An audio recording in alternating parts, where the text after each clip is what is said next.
أظهر شاشة هاتفك على الحائط بهذه الطريقة. سلام، معكم أصدقائكم محمد النبي في حلقة جديدة على قناة العناكب، وحلقة جديدة من سلسلة أشياء غريبة أقوم بشرائها من الصين. فبعد نجاح الحلقة الأولى والثانية والثالثة والتي تقترب من مليون مشاهدة يا أصدقائي، مليون مشاهدة، أتيت لكم اليوم في حلقة رابعة. بالنسبة للأشخاص اللي لا يعرفون يعني ما هذه السلسلة، باختصار هي سلسلة أقوم بشراء مجموعة من الأشياء من الصين وأقوم بفتح العلبة أمام الكاميرا، وفي كل حلقة تكون علبة أو علبتين. الفيديوهات السابقة تجدونها في صندوق الوصف. لن أطيل عليكم، فلنبدأ مباشرة في الجهاز الغريب لهذه الحلقة. قبل بداية هذه الحلقة هنالك أمنية وطلب صغير جدا. كلنا نحتاج إلى الدعم، أنت تحتاج إلى الدعم في مشاريعك، وأنا كذلك أحتاج للدعم لتكبر القناة.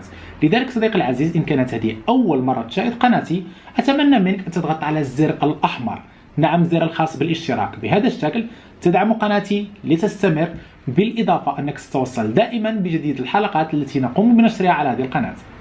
شكرا لك على الدعم. فلندخل مباشرة إلى عمل الأنبوكسين. وهذا هو الجهاز الذي قمت بشرائه من الصين، عبارة عن بروجيكتور صغير يقوم بإظهار شاشة الهاتف على الحائط أو على الجدار.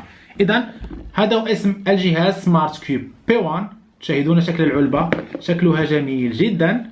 وهذا الجهاز يمكنكم أن تختاروا بين لونين، إما اللون الأبيض أو ألوان مختلفة. قوموا باختيار ألوان مختلفة لأنه يعطي جمالية أكثر للبروجيكتور. ثمن هذا البروجيكتور تقريبا $140. سنقوم بفتح هذه العلبة، مع أنني قمت بفتحها من قبل وقمت بإضاعة الشاحن، لكن ليس بالأمر مهم لأن لدينا مجموعة من الشواحن في المنزل. أول شيء نجده في هذه العلبة هو الكتيب الخاص بالتعليمات، كابل USB لشحن البروجيكتور، وهذا هو البروجيكتور شخصيا. في بداية الأمر تظن أنها لعبة المكعب، تعرفون لعبة المكعبات الخاصة بالألوان. إذن هنا نجد العين الخاصة أو العدسة الخاصة بالبروجيكتور. من الجهة اليسرى نجد هنا زر خاص بالفوكس.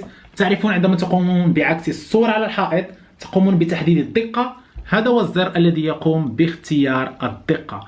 من هذه الجهة نجد زر الباور بوتون ولديه مجموعة من الاستخدامات، ومن الجهة الثانية مكان خاص بالشحن.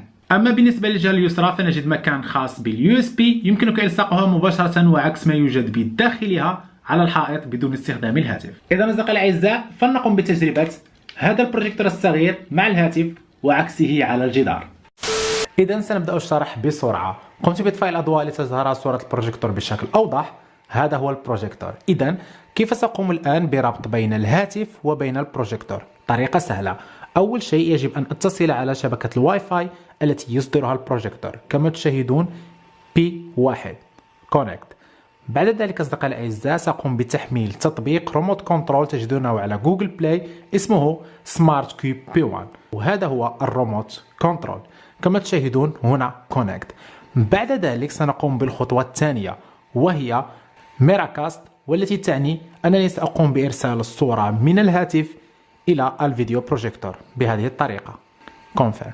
بعد ذلك سأذهب إلى بارامتر، ثم إلى أفيشي، بعد ذلك إلى ديفوزي، وبهذا الشكل سأقوم بنشر الصورة من على الهاتف وإرسالها إلى الفيديو بروجيكتور. كما تشاهدون سيبدأ بعمل كونكت 1 2 3، وتظهر معنا شاشة الهاتف بالحائط. كما تشاهدون أصدقائي، فكرة هذا الفيديو بروجيكتور جميلة جدا جدا. دعوني أقوم بالاتصال الآن بشبكة الواي فاي.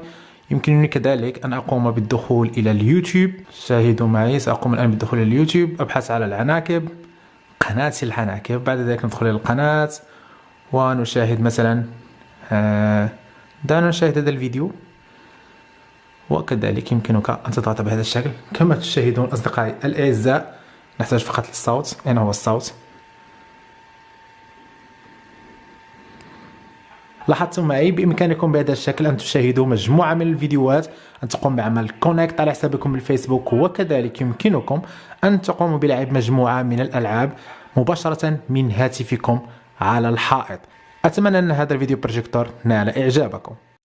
إذا أصدقائي الأعزاء، كان هذا هو الجهاز الذي استضفناه لهذه الحلقة. ما رأيكم به؟ هل تجدونه جهاز مفيد أو لا؟ قم بإخباري بذلك في التعليقات، وكذلك إن كنتم تريدون المزيد من عمل الأنبوكسين، ما زال هناك مجموعة من الأشياء التي قمت بشرائها من الصين، أود بفارغ الصبر أن أقوم بفتحها أمام الكاميرا. لذلك تأكدوا أنكم مشتركين على القناة بالضغط على الزر الخاص بالاشتراك، الزر الأحمر. بهذا الشكل تتوصلون دائما بجديد الحلقات التي أقوم بنشرها على القناة. كان معكم أصدقائكم محمد النبي الذي يحبكم كثيرا كثيرا كثيرا. سلام.